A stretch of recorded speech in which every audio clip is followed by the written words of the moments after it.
बहुत समय पहले की बात है। एक घने जंगल के बीचों बीच एक बहुत ही सुंदर झील था। उस झील में बहुत सारी मछलियां और केकद्धा भी रहता था। वह सब बहुत खुशी से मिलजुल कर रहते थे। लेकिन हर रोज उस झील के किनारे एक सारस आकर मछलियां पकड़ कर अपना पेट पूजा करता था। जब भी सारस झील किनारे आ पहुंचता, तब सारे मछलियों के बीच भागा दौड़ ही शुरू हो जाता था। ऐसे दिन बीतता गया। धीरे धीरे सारस बूढ़ा और कमजोर होने लगा। पहले की तरह वह शिकार भी नहीं कर पा रहा था। सारस बहुत दुखी होकर झील किनारे बैठ गया। सारस का ये हाल देखकर झील की मछलियां बहुत खुश हुईं।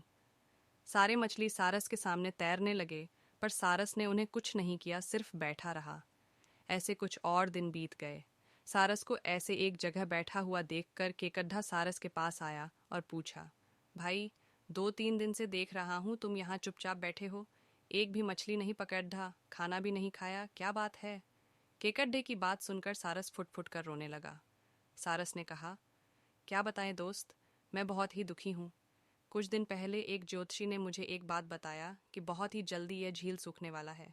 बिना पानी के तुम सब कैसे जी पाओगे? तुम सब मर जाओगे। तुम लोगों की मुझे बहुत चिंता हो रहा है, इसलिए मैंने खाना पीना छोड़ दे दिया। केकड्ढे ने कहा, क्या बोल रहे हो? ये तो बहुत गंभीर और चिंता की बात है। मुझे सबको बताना होगा।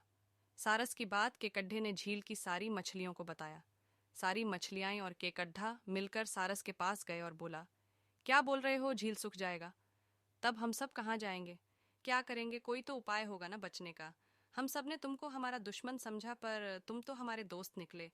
हम लोगों के चिंता के कारण तुमने खाना पीना छोड़ दिया। दोस्त, अब तुम ही कोई उपाय बताओ। सारस ने कहा, अच्छा लगा सुनकर कि तुम सब ने मुझे दोस्त माना है। एक उपाय है। कुछ ही दूर पर एक तालाब है। अगर तुम लोग चाहो तो मैं एक एक करके तुम लोगों को वहां छोड़ दिया सकता हूँ। सारे मछली मान गए और कहा, ठीक है ठीक है। तालाब में पहुंचाने के लिए अगले दिन से सारस एक एक मछली को अपने चोंच पर लेकर जाना शुरू किया। ऐसे कुछ दिन बाद केकड्ढे की बारी आई। सारस केकड्ढे को लेकर रवाना हुआ। कुछ दूर जाने के बाद केकड्ढे ने सारस को पूछा, भाई, यह तालाब और कितना दूर है? केकड्ढे की बात सुनकर सारस हंसने लगा और कहने लगा, तालाब? कैसा तालाब? यहाँ कोई तालाब नहीं है। मैं तो खाने के लिए तुम सबको यहाँ लेकर आ रहा हूँ। इतने दिनों से मछली खा खा कर बोर हो गया हूँ। आज बहुत मजा आएगा तुमको खाकर। आसपास देखो, तुम्हारे सारे दोस्त के हड्डियां। अब तुम्हारी बारी है। ये बोलकर सारस एक बड्ढे से पत्थर पर आकर आ बैठा। सारस की बात सुनकर केकद्धा बहुत गुस्सा हो गया और अपने आप को बचाने के लिए अपने दोनों हाथों से सारस का गला दबा दिया और कुछ देर बाद सारस मर गया।